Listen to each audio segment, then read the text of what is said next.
ایک اللہ والے 7 بھائی جو کہ طوطے بن گئے، جادوئی جوتے اور اللہ کی نیک بندی۔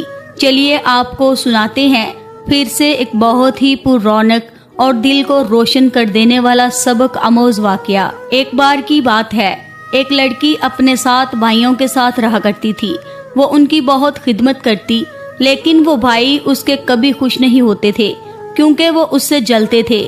وہ اتنی خوبصورت تھی کہ گاؤں والے اس کی بہت تعریف کیا کرتے، اور صرف خوبصورت ہی نہیں، غریبوں کی مدد کرنے والی بھی تھی، یعنی سب کے کام آتی تھی۔ اس کے بھائی اپنی بہن سے کہتے، ہم چاہتے ہیں کہ تم 7 پردوں میں رہو۔ وہ بہن کہتی، میں تو کسی سے باہر نہیں ملتی اور نہ ہی میری بری نظر ہے، تم کیوں مجھ پر اتنا ظلم کرتے ہو؟ وہ بھائی بولے، بس جو ہم کہیں تم وہی کرو۔ ایک دن اس کے بھائی گھر پر نہیں تھے اور پانی ختم ہو چکا تھا۔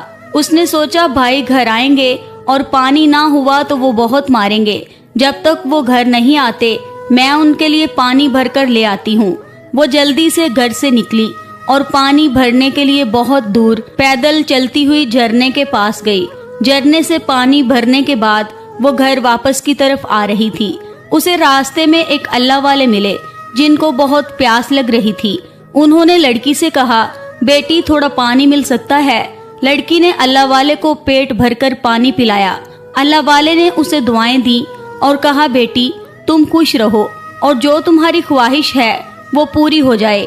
وہ لڑکی جب وہاں سے جانے لگی، اس کو اپنے بھائیوں کی فکر تھی کہ وہ آنے والے ہوں گے اور آج تو اس کو مار ضرور پڑے گی۔ یہی کہتی ہوئی وہ وہاں سے جا رہی تھی۔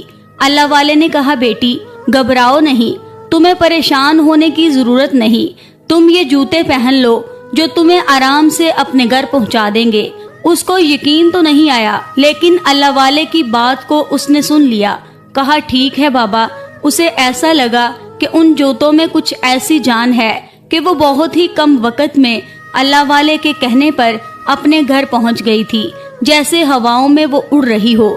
اس کے بھائی اب تک گھر نہیں آئے تھے۔ وہ بہت خوش تھی کہ اللہ والے نے اس کی مدد کی، ورنہ اس کے بھائی آج تو اسے جان سے ہی مار دیتے۔